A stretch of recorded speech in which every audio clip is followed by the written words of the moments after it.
Hi hello నమస్తే welcome back to TC news media. మీకు చిన్న కథ చెప్తాను. దీని తర్వాత మ్యాటర్ మీకు అర్థమైపోతుంది సగానికి సగం. సో తర్వాత మ్యాటర్లోకి క్లియర్గా మనకు అర్థమయ్యేటట్టుగా చెప్తాను. సో ఈ వీడియో మొత్తం చూడండి, మీకు క్లారిటీ వస్తుంది. మీరు ఒక ఊరిలో బతుకుతున్నారనుకుందాం. ఆ ఊరికి కావలసిన రోడ్లు, కరెంటు, మంచినీళ్ళు అన్నీ మీరు కట్టే పన్నులతోనే వస్తున్నాయి. సడన్ గా ఒకరోజు పంచాయతీ వాళ్ళు వచ్చి, ఇక నుంచి మీ వీధికి నిధులు ఆపేస్తున్నాం, మీ ఓటుకు విలువ లేదు, మీరు కట్టే పన్నులన్నీ పక్క ఊరికి ఖర్చు పెడతాం అంటే మీకు ఎలా అనిపిస్తుంది? అంటే నువ్వు పొద్దుగులు కష్టపడి రక్తం చిందించి చెమట చిందించి డబ్బులు తీసుకొచ్చుకుంటే ఆ డబ్బులు పక్కోడు తీసుకొని పోయి నువ్వు పస్తులుంటే నీకు ఎట్టనిపిస్తుంది? చాలా కోపం వచ్చేస్తుంది కదా.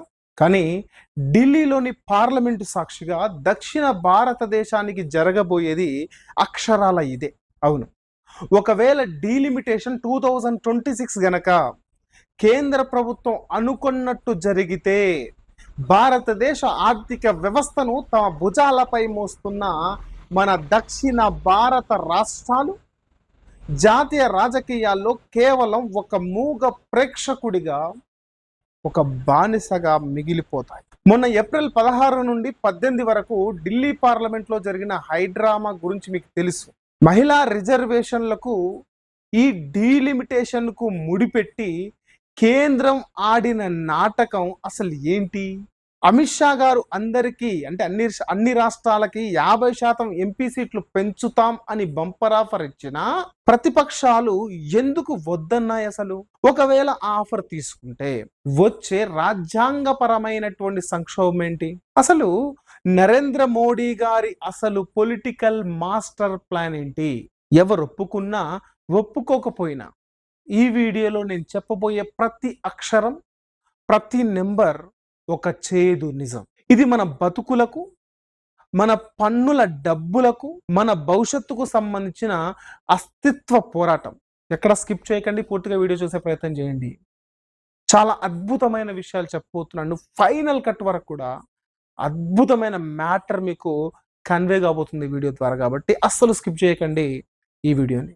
ముందుగా అసలు సమస్య ఏంటో, ఈ అన్యాయం ఎలా పుట్టిందో అత్యంత సులభంగా అర్థం చేసుకోవడానికి ప్రయత్నిద్దాం మిత్రులారా. మన రాజ్యాంగంలోని ఆర్టికల్ 81 మరియు 82 ప్రకారం దేశంలో జనాభా పెరిగే కొద్దీ ఎంపీ సీట్లు కూడా పెరగాలి, అంటే లోక్సభ స్థానాలు కూడా పెరగాలి. అంటే ప్రతి ఎంపీ సుమారు ఒకే సంఖ్యలో ప్రజలకు ప్రాతినిధ్యం వహించాలి.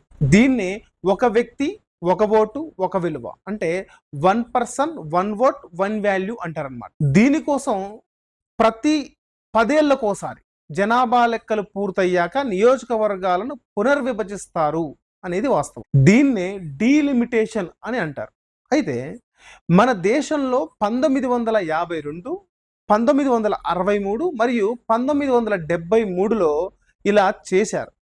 అప్పటికే మన లోక్సభలో 543 సీట్లు ఫిక్స్ అయ్యాయి.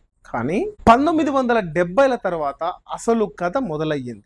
దేశ జనాభా విస్ఫోటనలా పెరుగుతుంటే కేంద్ర ప్రభుత్వం దయచేసి జనాభాను నియంత్రించండి, లేకపోతే దేశం నాశనం అవుతుంది అని కేంద్రం మొత్తుకుంది. ఆ మాట విని మన దక్షిణ భారత రాష్ట్రాలైన ఉమ్మడి ఆంధ్రప్రదేశ్ కావచ్చు, కర్ణాటక కావచ్చు, తమిళనాడు, కేరళ రాష్ట్రాలు అక్షరాస్యతను పెంచి, అంటే ప్రజల్లో అవగాహన కల్పించి ఎంతో కష్టపడి జనాభాను అద్భుతంగా కంట్రోల్ చేశాయి. ఎవరి కోసం? దేశం కోసం, దేశం అభివృద్ధి కోసం. కానీ ఉత్తరప్రదేశ్, బీహార్, రాజస్థాన్ లాంటి హిందీ బెల్ట్ రాష్ట్రాలు ఏవైతే ఉన్నాయో జనాభా నియంత్రణలో ఘోరంగా విఫలమయ్యాయి. ఇప్పుడు లాజిక్గా ఆలోచించండి. జనాభా ఆధారంగానే ఎంపీ సీట్లు ఇస్తే దేశ ప్రయోజనాల కోసం మాట విన్న దక్షిణ భారతదేశానికి ఎంపీ సీట్లు తగ్గిపోతాయి. మాట వినకుండా జనాభాను పెంచిన ఉత్తరాది రాష్ట్రాలు ఏవైతే ఉన్నాయో వాటికి ఎంపీ సీట్లు పెరుగుతాయి. అంటే ఇక్కడ సింపుల్గా చెప్పాలంటే మంచి చేసినందుకు శిక్ష, తప్పు చేసినందుకు ఏం బహుమానం. మరి ఇది ఎంతవరకు న్యాయం? ఈ భయంకరమైన అన్యాయాన్ని ఆపడానికే 1976లో 42వ రాజ్యాంగ సవరణ ద్వారా, అలాగే 2001లో 84వ రాజ్యాంగ సవరణ ద్వారా ఎంపీ సీట్ల పెంపును అంటే డీలిమిటేషన్ని ఆపేశారు. 2026 సంవత్సరం వరకు దాన్ని నిలిపివేయడం జరిగింది డీలిమిటేషన్. ఇప్పుడు ఆ 2026 గడువు రానే వచ్చింది. మళ్ళీ డీలిమిటేషన్ భూతం నిద్రలేచింది. అసలు ఎంపీ సీట్లు పెరిగితే మనకేంటి నష్టం? మనకు కూడా సీట్లు పెరుగుతాయి కదా అని మీరు అనుకోవచ్చు. కానీ ఇక్కడే ఉంది అతిపెద్ద మాయ. పిఆర్ఎస్ ఇండియా మరియు కార్నెగీ ఎండోమెంట్ లాంటి సంస్థల అధికారిక లెక్కలు చూస్తే మీ మైండ్ పోతుందన్నమాట.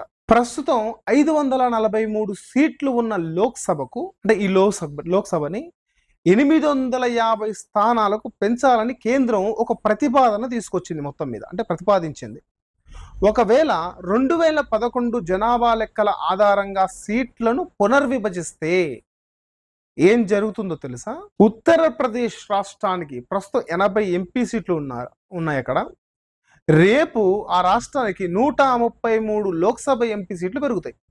అంటే ఏకంగా 53 సీట్లు లాభం అన్నమాట అక్కడ.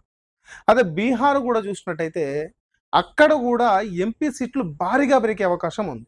కానీ జనాభా నియంత్రణ చేసిన దక్షిణ భారతదేశానికి వచ్చినట్టయితే తమిళనాడులో ప్రస్తుతం 39 ఎంపీ సీట్లు ఉంటే రేపు అది 48కి మాత్రమే పెరుగుతాయి. అంటే ఒక 5-6 ఎంపీ సీట్లు. ఇక ఆంధ్రప్రదేశ్ తెలంగాణకు వస్తే కూడా ఉమ్మడిగా ఉన్న ఈ తెలుగు రాష్ట్రాల్లో 42 స్థానాలు ఉంటే రేపు 56కు పెరుగుతాయి అంతే. ఇక కేరళ పరిస్థితి మరీ ఘోరం, మరీ దారుణం. వారి జనాభా నియంత్రణ వారికే శాపమైంది. ఇప్పుడు 20 సీట్ల నుంచి అది కేవలం 22కి మాత్రమే పెరుగుతుంది. కొంతమంది అయితే తగ్గి 20 సీట్లు కాస్త 19 సీట్లు అయితే అని కూడా అంటున్నారు అనమాట. సంఖ్య చూసి మోసపోకండి. లోక్సభలో మొత్తం సీట్లు 850 అయిపోయినప్పుడు ఉత్తరాది రాష్ట్రాల వాటా అమాంతం పెరిగిపోయి దక్షిణ భారతదేశ వాటా ప్రస్తుతం ఉన్న సుమారు 24% నుంచి 19%కి పడిపోద్ది. అంటే రేపు ఢిల్లీలో ప్రభుత్వాలను కూర్చోబెట్టాలన్నా పడుకోబెట్టాలన్నా మన ఎంపీలు అవసరం వాళ్ళకుండదు. ఉత్తరాది ఎంపీలు ఒక్కటైతే చాలు, ఢిల్లీ పీఠం వారిదే. వాళ్ళే మంత్రులు, వాళ్ళే ప్రధానమంత్రులు, అన్ని వాళ్ళే. ఇది మన రాజకీయ ఉనికిని పూర్తిగా తుడిచిపెట్టే మరణ శాసనం అని చెప్పాలి. ఇప్పుడు చూడండి, ఈ ఎన్నికల్లో టీడీపీ లేకపోతే బీజేపీ పార్టీ అధికారం చేపట్టేది కాదు. అంటే ఇక్కడ అందుకనే ఇప్పుడు ఆంధ్రాకు అన్ని నిధులు అందుతున్నాయి. అదే ఈ డీలిమిటేషన్ వస్తే అది కూడా జరగదు. సరే, ఎంపీలు తగ్గితే తగ్గారు, మన పనులు మనం చేసుకుందాం అని సరిపెట్టుకోలేము. ఎందుకంటే కేంద్ర బడ్జెట్ మరియు నిధుల కేటాయింపులు పూర్తిగా ఈ ఎంపీల స్థానాల మీదనే, ఎంపీల సంఖ్యాబలంతోనే ముడిపడి ఉంటాయి. పార్లమెంట్లో గట్టిగా మాట్లాడే అవకాశం ఉంటేనే నిధులు వస్తాయి. ఈరోజు టీడీపీకి నిధులు ఎందుకు వస్తున్నాయి? అమరావతి కట్టడానికి నిధులు ఎందుకు వస్తున్నాయి అంటే అవసరం కాబట్టి. అందుకనే దీని వెనక ఉన్న ఆర్థిక అన్యాయాన్ని కళ్ళు తెరిపించేలా చెబుతాను, ఒకసారి వినండి. ఈరోజు దక్షిణ భారతదేశ రాష్ట్రాల జనాభా దేశ జనాభాలో కేవలం 20% మాత్రమే. మన ఐటీ కంపెనీలు కావచ్చు, మన పరిశ్రమలు, మన వ్యవసాయం, దీనివల్ల దేశ జీడిపికి మనం ఇస్తున్న వాటా ఏకంగా 31 నుండి 35%. మనం కడుతున్న పన్నులతోనే దేశం నడుస్తోంది. కేంద్రం 16వ ఆర్థిక సంఘం ద్వారా పన్నుల పంపిణీలో మనకు ఇస్తున్నది ఎంతో తెలుసా? అత్యధిక జనాభా ఉన్న ఉత్తరప్రదేశ్కి కేంద్రం పన్నుల వాటాలో 17.62% ఇస్తుంటే అభివృద్ధి చెందిన తమిళనాడుకు 4.10%, కర్ణాటకకి 4.13%, ఆంధ్రప్రదేశ్కి 4.22%, కేరళకు కేవలం 2.38% మాత్రమే దక్కుతుంది. ఇప్పటికే ఆర్థికంగా మన రక్తం తాగుతున్నారు వీళ్ళు. ఇప్పుడు రాజకీయంగా కూడా మనల్ని తొక్కేస్తే పార్లమెంట్లో వందలాది మెజారిటీ ఉన్న ఉత్తరాది ఎంపీలు ఏం చేస్తారు? మన పన్నుల డబ్బులతో వేల కోట్ల రూపాయల జాతీయ ప్రాజెక్టులు, రైల్వే లైన్లు, హైవేలు అన్నీ ఉత్తరప్రదేశ్, బీహార్లకే తీసుకెళ్తారు. ఎందుకంటే అక్కడ ఎంపీ సీట్లు ఎక్కువ ఉన్నాయి. ఆ ఎంపీ సీట్లు గెలిస్తేనే ప్రభుత్వాన్ని నిలబెట్టుకోగలుగుతారు. నగరాల అభివృద్ధికి నిధులు ఇవ్వరు మనకు. ఆ డబ్బును ఉత్తరాది గ్రామాలకు పంచుతారు. రేపు పొద్దున్న మన ముఖ్యమంత్రులు ఢిల్లీ వెళ్ళి నిధులు అడిగితే కూడా మీకు ఎంపీల బలం లేదు, నోరు మూసుకొని కూర్చోండి అనే అవకాశం ఉంది. ఇలా అనకపోయినా ఆ మీనింగ్ వచ్చేలాగా. కాబట్టి మన భవిష్యత్తు తరాలను ఢిల్లీకి ఆర్థిక బానిసలుగా మార్చే కుట్రే ఈ డీలిమిటేషన్. ఒక్క నిమిషం మిత్రులారా, చూస్తున్నారు కదా ఈ లెక్కల వెనుక ఎంత భయంకరమైన కుట్ర ఉందో. ఇలాంటి సీరియస్ అనాలిసిస్ మీకు ఏ ప్రధాన మీడియాల్లోనూ దొరకదు. ఎందుకంటే ఇదంతా చెప్పడానికి రాజ్యాంగం మీద, ఎకనామిక్స్ మీద ఎంతో రీసెర్చ్ చేయడం జరుగుతుంది. చాలా మంది మన వీడియోలు చూస్తున్నారు కానీ సబ్స్క్రైబ్ చేయట్లేదు. నా చిన్న విన్నపం ఏంటంటే, మీ సమయం వెచ్చించి ఈ వీడియో చూస్తున్నందుకు మొదటగా మీకు అందరికి ధన్యవాదాలు. ఇలాంటి నిజాలను ధైర్యంగా మీ ముందుకు తీసుకురావాలంటే నాకు మీ సపోర్ట్ చాలా అంటే చాలా అవసరం. మనది చాలా చిన్న ఛానల్, ఇది డెవలప్ అవ్వాలి అంటే, ప్రశ్నించే గలంగా మారాలంటే మీ యొక్క సపోర్ట్ నాకు చాలా అవసరం. కాబట్టి దయచేసి చూసి వెళ్ళిపోకుండా ఇప్పుడే మన ఛానల్ని సబ్స్క్రైబ్ చేయండి, వీడియోని లైక్ చేయండి. మీ యొక్క క్లిక్ ఈ వాస్తవాలు 10 మందికి చేరేలా చేస్తుంది.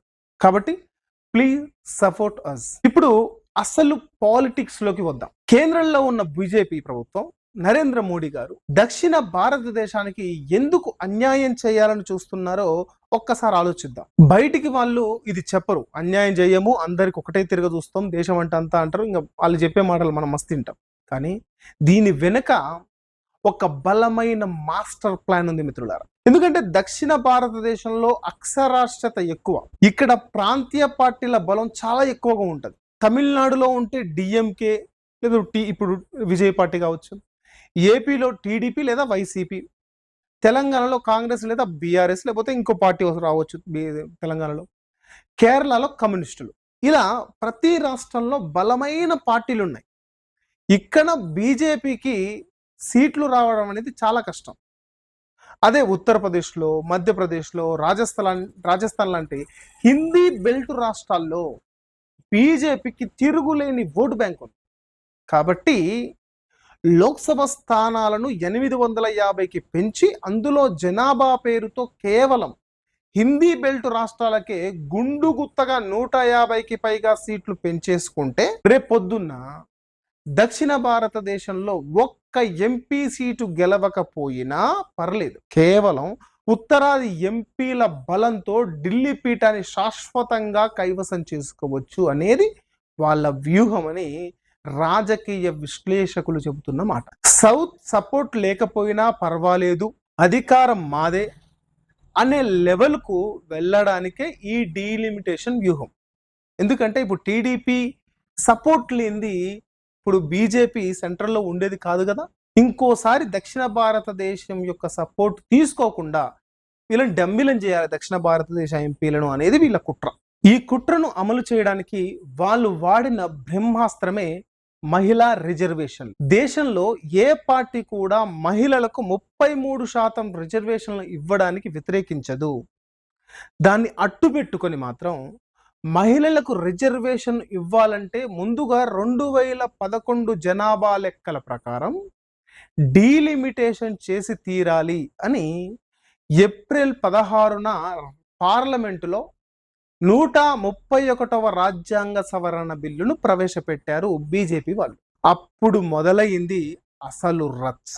దక్షిణ భారత ఎంపీలు, ప్రతిపక్ష పార్టీలు దీనిని తీవ్రంగా వ్యతిరేకించాయి. కేవలం ఆంధ్రప్రదేశ్ వైసీపీ అండ్ టీడీపీ తప్ప, బుద్ధి లేని 2 పార్టీలు తప్ప. అప్పుడు కేంద్ర హోంమంత్రి అమిత్ షా గారు లేచి ఒక సంచలన ప్రకటన చేశారు. దక్షిణ భారతదేశానికి ఏదో ఫేవరబుల్గా ఏమన్నారంటే, ఆయన మీరు భయపడకండి, సౌత్కు ఎలాంటి అన్యాయం జరగదు, దేశం మొత్తం మీద ఎన్ని రాష్ట్రాలకు సమానంగా అంటే అన్ని రాష్ట్రాలకు సమానంగా 50% ఎంపీ సీట్లు పెంచుతాము అని చెప్పారు. ఉదాహరణ చూస్తే తమిళనాడులో 35 సీట్లు ఉంటే 59కి పెంచుతారు అనమాట. ఏపీలో 25 ఉంటే 38 ఎంపీ సీట్లు పెరుగుతాయి. మరి 50% సీట్లు సమానంగా పెంచుతామని స్వయంగా హోంమంత్రి చెప్పినప్పుడు ప్రతిపక్షాలు ఎందుకు అడ్డుకున్నాయి మరి ఈ బిల్లుని? ఆ బిల్లును ఎందుకు ఓడించాయి? అసలు ఇది కదా లాజిక్ అంటే. దీని వెనక ఉన్న తెలివైన మోసం ఏంటో చెప్తా వినండి. అది కేవలం నోటి మాటగా చెప్పారు అమిత్ షా గారు. అంటే చెప్పిన విషయం ఏదైతే ఉందో, అంటే సమానంగా 50% పెంపు అనే మాట పార్లమెంట్లో ప్రవేశపెట్టిన బిల్లులో, అంటే డ్రాఫ్ట్లో ఎక్కడ రాతపూర్వకంగా లేదు. కోజ్ ఆయన తర్వాత నేను గంట సేపు టైం ఇస్తే మార్చి తీసుకొస్తా అన్నాడు కానీ అది ఎలా అయ్యారు అంటే 2000 అంటే చట్టంలో ఏమో 2011 జనాభా లెక్కల ఆధారంగా సీట్లు విభజిస్తాం అని రాసి, నోటితో మాత్రం సీట్లు సమానంగా ఇస్తామంటే ఎవరైనా నమ్ముతారా అసలు? రేపు చట్టం పాస్ అయ్యాక సుప్రీంకోర్టు కేవలం చట్టంలో ఏముంది అనేది చూస్తుంది కానీ అమిత్ షా గారు ఏం మాట్లాడారు, మీరు మాట్లాడారు కాబట్టి మీరు చెయ్యాలి కదంటే సుప్రీంకోర్టు అడుగుతుందా? అడగదు కదా. సుప్రీంకోర్టు ఏం కావాలి? చట్టాలు కావాలంతే. ఒకవేళ అమిత్ షా గారు చెప్పినట్లు ప్రతి రాష్ట్రానికి సమానంగా 50% సీట్లు పెంచేశారే అనుకుందాం, అది భారత రాజ్యాంగంలోని ఆర్టికల్ 81కి పూర్తి విరుద్ధమవుతుంది. ఎందుకంటే ఈ ఆర్టికల్ 81 ఏం చెబుతుందంటే దేశం మొత్తం మీద ప్రతి ఎంపీ నియోజకవర్గానికి దాదాపుగా సమానమైన జనాభా ఉండాలి. 1971 నుండి యూపీ జనాభా అమాంతం పెరిగిపోయింది, కేరళ జనాభా స్థిరంగా ఉంది. ఇప్పుడు రెండిటికి ఒకేలా 50 సీట్లు పెంచితే ఏమవుతుంది? అప్పుడు యూపీలో ఒక్క ఎంపీ 30 లక్షల మందికి ప్రాతినిధ్యం వహిస్తే, కేరళలో ఒక్క ఎంపీ కేవలం 15 లక్షల మందికి మాత్రమే ప్రాతినిధ్యం వహిస్తాడు. ఇది సుప్రీంకోర్టు ఒప్పుకోదు, రాజ్యాంగం ఒప్పుకోదు. ఎందుకు అంటే ఒక ఓటు ఒక విలువ అనే రాజ్యాంగ ప్రాథమిక సూత్రానికి పచ్చి ఉల్లంఘన అన్నమాట. ఇది రాజ్యాంగం కూడా ఒప్పుకోదు, మళ్ళీ చెప్తున్నా.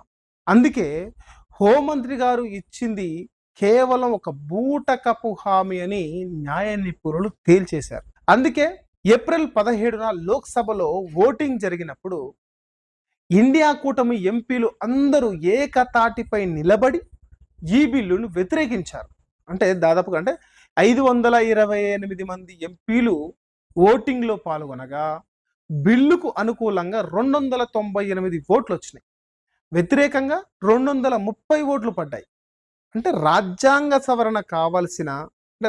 సవరణ చేయడానికి కావాల్సినటువంటి 2/3 వంతు మెజారిటీ, అంటే 352 ఓట్లు రాకపోవడంతో ఆ బిల్లు పార్లమెంట్లో ఘోరంగా వీగిపోయింది. మోడీ గారి 10 ఏళ్ల పాలనలో ఎదురైన అతి పెద్ద పరాజయం అంటే ఇదనే చెప్పాలి. బిల్లు ఓడిపోయిన మరుసటి రోజు ఏప్రిల్ 18న ప్రధాని నరేంద్ర మోడీ గారు నేరుగా జాతిని ఉద్దేశించి ప్రసంగించడం జరిగింది. ఆయన చాలా ఉద్వేగంగా మాట్లాడుతూ ప్రతిపక్షాలు ఈ బిల్లును ఓడించడం ద్వారా దేశ మహిళల కలలపై భ్రూణహత్య, ఎంత పెద్ద పదం వాడాడు చూడండి, భ్రూణహత్య చేశాయి అని అత్యంత తీవ్రమైన పదాన్ని వాడాడు ఆయన. కాంగ్రెస్, డిఎంకే వంటి పార్టీలు ఉద్దేశపూర్వకంగా ఉత్తర దక్షిణ రాష్ట్రాల మధ్య చిచ్చు పెడుతున్నాయని ఆయన విమర్శించారు. ప్రతిపక్షాలు కూడా అంతే ధీటుగా బదులిచ్చాయి. కాంగ్రెస్ నేత రాహుల్ గాంధీ స్పందిస్తూ నరేంద్ర మోడీ గారి మాటల మీద తమిళనాడును ఎవరు టచ్ చేయలేరు అని చెబుతూ ఇది దక్షిణ భారతదేశ ప్రాతినిధ్యాన్ని లాక్కునే కుట్రాన్ని గట్టిగానే కౌంటర్ ఇచ్చారు. ఇక టిఎంసి నేత అయిన డెరిన్ ఒబ్రియన్ అయితే డీలిమిటేషన్ అనే స్వార్థ రాజకీయానికి మహిళలను కేంద్రం ఒక ఎరగా వాడుకుంటుందని మొత్తం దుయ్యబట్టడం జరిగింది ఆయన.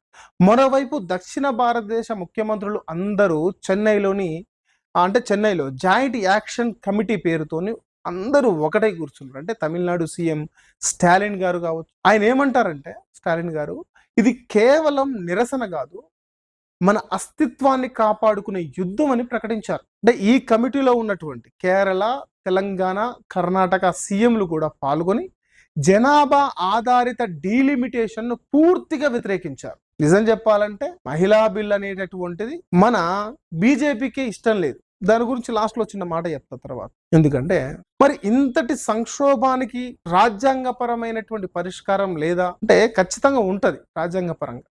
అంటే 2-3 ఉన్నాయి. ఒకటి ముఖ్యంగా ఏంటంటే తెలంగాణ సీఎం రేవంత్ రెడ్డి గారు జాతీయ రాజకీయాల్లో ఒక అద్భుతమైన హైబ్రిడ్ మోడల్ ని ప్రతిపాదించడం జరిగింది. అదేంటంటే కేవలం జనాభాను మాత్రమే ప్రాతిపదికగా తీసుకుంటే దక్షిణాది రాష్ట్రాలకు నష్టపోతారు. కాబట్టి సీట్ల పెంపులో 50% వెయిటేజీ జనాభాకు ఇస్తూ అంటే 50% వెయిటేజ్ జనాభాకు ఇస్తూనే మిగిలిన 50% వెయిటేజ్‌ని ఆయా రాష్ట్రాల దేశ ఆర్థిక వ్యవస్థకు చేస్తున్న సాయానికి అంటే జీఎస్‌డీపీని మానవ అభివృద్ధి అంటే మానవాభివృద్ధికి ఇవ్వాలని ఆయన చెప్పిరనమాట. అప్పుడే ఉత్తరాదికి, దక్షిణాదికి సమన్యాయం జరుగుతుందని ఆయన చెప్పిండు.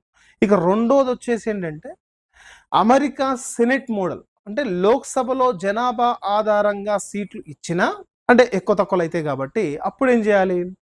రాజ్యసభలో మాత్రం జనాభాతో సంబంధం లేకుండా ప్రతి రాష్ట్రానికి సమానమైన సీట్లు ఇవ్వాలి. అప్పుడు లోక్‌సభలో ఉత్తరాది ఆధిపత్యం చూపించినా రాజ్యసభలో మాత్రం దక్షిణాది రాష్ట్రాలు తమ ఆర్థిక హక్కులను కాపాడుకోగలుగుతాయి. ఎందుకంటే ఇక్కడ మెజారిటీ కూడా ఉంటది కాబట్టి. అక్కడ లోక్‌సభలో ఒక మెజారిటీ ఉంటే ఇక్కడ రాజ్యసభలో మెజారిటీ ఉంటది కాబట్టి. కాబట్టి పూర్తిగా నేను క్లియర్‌గా చెప్పేదేందంటే జనాభా పెరిగిన ఉత్తరాదికి ప్రాతినిధ్యం ఇవ్వాలి. కానీ అదే సమయంలో జాతీయ విధానాలను గౌరవించిన దక్షిణాది గొంతును కోయకూడదు. మహిళా బిల్లును అడ్డు పెట్టుకొని ఏకాభిప్రాయం లేకుండా ఈ డీలిమిటేషన్‌ను బలవంతంగా రుద్దాలని చూస్తే అది భారత సమాఖ్యకే ప్రమాదం. కాబట్టి ఈ సుదీర్ఘ విశ్లేషణ ద్వారా మీకు డీలిమిటేషన్ వెనుకున్న ఆర్థిక, రాజకీయ మరియు రాజ్యాంగపరమైన ప్రతి నిజం అక్షరాల అర్థమైందని నేను భావిస్తున్నాను మిత్రులారా. ఎంతో శ్రమించి, ఎంతో కష్టపడి కళని సేకరించి ఈ వీడియో చేయడం జరిగింది. దయచేసి ఈ వీడియోని మీరు చూసి వదిలేయకండి. మీ వాట్సాప్ గ్రూపుల్లో మీ మిత్రులకు ప్రతి దక్షిణ భారతీయుడికి షేర్ చేయండి. వాళ్ళను కూడా ఆలోచింపజేసేట్లాగా ప్రోత్సహించండి. వెళ్ళే ముందు తప్పకుండా మన ఛానల్ని సబ్స్క్రైబ్ చేసి గంట సింబల్ని నొక్కి పెట్టండి. ఈ అంశంపై మీ అభిప్రాయాన్ని కూడా కామెంట్లో చెప్పండి. మీ మద్దతే నాకు కొండంత బలం అని మీరు గ్రహించండి.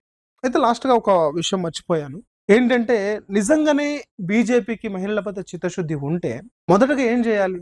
రాజ్యాంగ సవరణ బిల్లు పెట్టడానికి ముందు డ్రాఫ్ట్ తయారు చేయడానికి ముందు అఖిలపక్ష సమావేశం పెట్టి అంటే చాలా విషయాల్లో చేశారు కదా! ఇంతకుముందు సవరణలు చేసినప్పుడు కూడా చేశారు కదా! అఖిలపక్ష సమావేశం పెట్టి అఖిలపక్ష సమావేశంలో దీన్ని పెట్టినప్పుడు అప్పుడు ప్రతిపక్షాల నుండి వచ్చే వ్యతిరేకతని అన్నిటిని సరిదిద్దుకొని అప్పుడు పర్ఫెక్ట్ డ్రాఫ్ట్‌తో రావచ్చు కదా పార్లమెంట్‌కి. కానీ రాలేదు.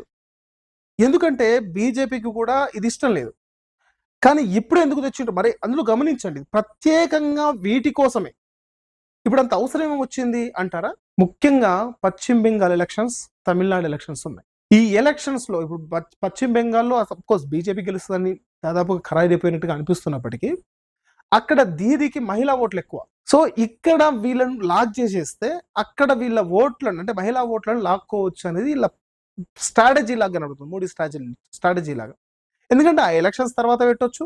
రెండోది ప్రతిపక్షాలతో అఖిలపక్ష సమావేశం పెట్టి చర్చించి బిల్లు మీద అక్కడ నార్మల్ చర్చ జరిపి తర్వాత పార్లమెంట్లో పెడితే అప్పుడు ప్రతిపక్షాలు కూడా అపోజ్ చేయడానికి తక్కువ అవకాశం ఉంటుంది కదా. కానీ అవకాశం తీసుకోలే వాళ్ళు. ఎందుకు అంటే అది కూడా వాళ్ళకు కూడా ఇష్టం లేదు మహిళా బిల్లు రావడం కూడా.